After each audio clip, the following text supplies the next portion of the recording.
Hi, I'm Dave from Boyinaband.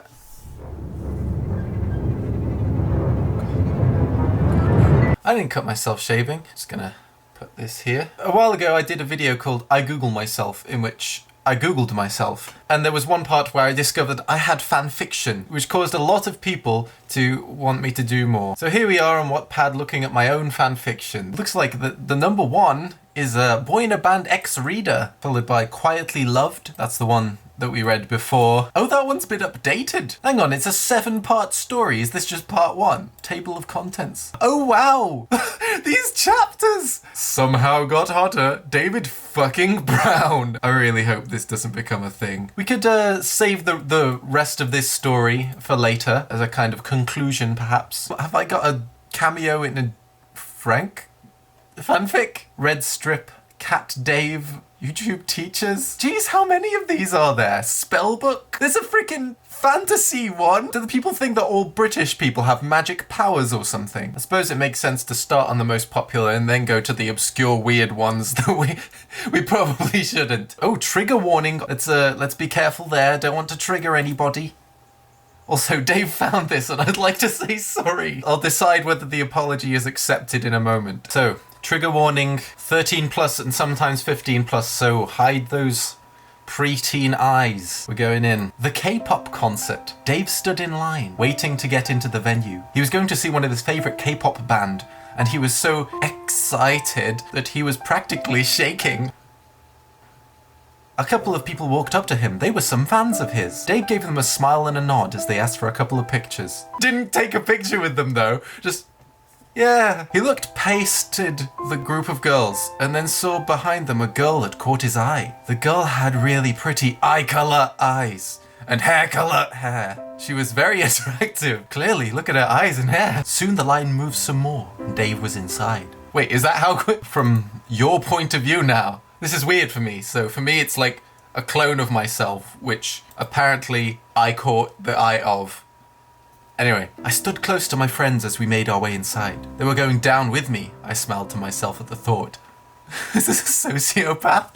Is she about to shoot up the K-pop concert? As I watched my friends disappear in the crowd, I stood near the wall, not wanting to try and make my way back over to them. Tears filled my eyes. No, I will not cry. I'm not a baby. I bit down on lip as the lights dimmed and everyone started screaming. Let's assume the band started there. I began to feel faint and I passed out at a K-pop concert. Is there like an intense mosh pit going on immediately at a K-pop concert? They're usually just standing there with one of those little, is it an uchiwa? It's important to establish a meeting area in case you get separated when you go to a gig. Little PSA there. Dave was trying to push his way through the crowd, so it was my fault. He was about to take another step, but he looked down. He saw the girl that he had seen early, and he picked her up just as the band came out from backstage. What? It was so crushed that she passed out. However, I was strong enough to push the entire crowd back, lean over, and pick her up. Pretty accurate. He gently laid her down on the sidewalk and took off his sweater, putting it under her head. I have Christmas sweaters. Your POV. I turned my head to see Boyinaband. I felt heat rush to my cheeks. So much for being cool. You didn't need to take me out here, I told him, rubbing the back of my head. If I didn't, you would have gotten stomped on. Dave chuckled a little. Okay, so that's realistic. Stomped on. That's such an aggressive way to put it. You would have gotten curb stomped if I'd left you there. What's your name? He asked. Yes, no, I told him quietly. Oh, your name. Your name, I told him quietly. I stared at his hair. It was perfect and looked even better in person. It doesn't. I only put the effort in when I'm going on camera. Sorry to ruin the illusion.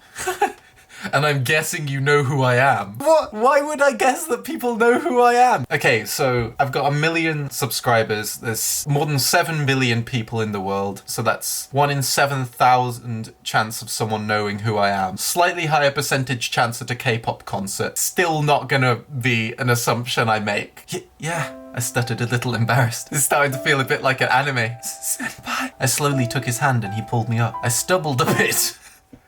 Dave smiled and gave me a kiss on my forehead before letting go. There are definitely people who would consider that sexual assault. This Dave is rather forward. He headed for the door to the building. You could hear the music from outside. He turned around as he opened the door. I guess I'll see you around. Your name? The way he said my name in his cute British accent almost killed me. Your name? So cute and adorable. But when I got in, he was nowhere to be found. Sorry for any mistakes. Oh, they apologized. You can't hold them responsible anymore. Okay, let's carry on, shall we? Lately you'd been feeling down and didn't really feel like coming out of the room at all. Dave seemed to notice your behavior and tried to get you to come out, but nothing seemed to work. Instead of trying to talk to you anymore, he pushed his cat into the room. You deal with it, Christus. Hang on, what happened to the concert? So was that just irrelevant? Is that how we met? Did we...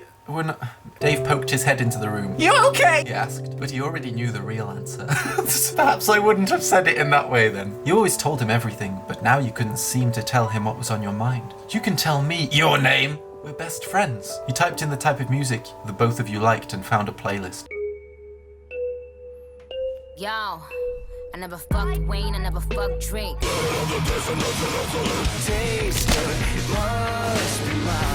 He smiled brightly and sat back down, pulling you onto his lap and hugging you tightly. You guys were really close, apparently so. You smiled a little and grabbed some of his hair.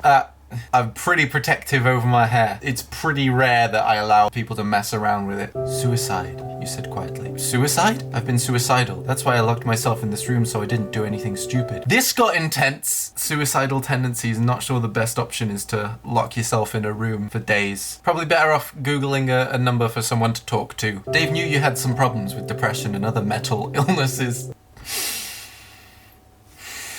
You got off his lap and crawled across the bed. You buried your face into his chest. I love you. I love you too. You all met 2 seconds ago. Yay, lazy one-shot. Okay, this wasn't to do with the K-pop one. Cuddles and kisses. Maybe we're getting into the juicy stuff at this point. I was excited because tonight we were going to watch a whole bunch of cheesy post-apocalyptic sci-fi movies. As the film started, Dave's cat jumped up and started purring. No, shoo, Dave said and pushed the cat off. When the cat was off, he started drooling. Oh, the cat started drooling. My cat is a female. I also thought it was cute that Dave's cat drilled when he was happy. That's an interesting mental image. Dave sighed and wrapped his arm around me. I blushed and stuffed my mouth with the handful of popcorn. His lips then got closer to mine. My eyes widened as he lightly pressed his lips to mine. I melted instantly and kissed him back, closing my eyes. Getting a bit weird. Dave wrapped his arms around me as I shifted. My hands soon found their way into his long, soft hair. We panted softly. I gave him a small smile and snuggled into his chest. Dave smiled and drew shapes with his finger on my back. This is weird.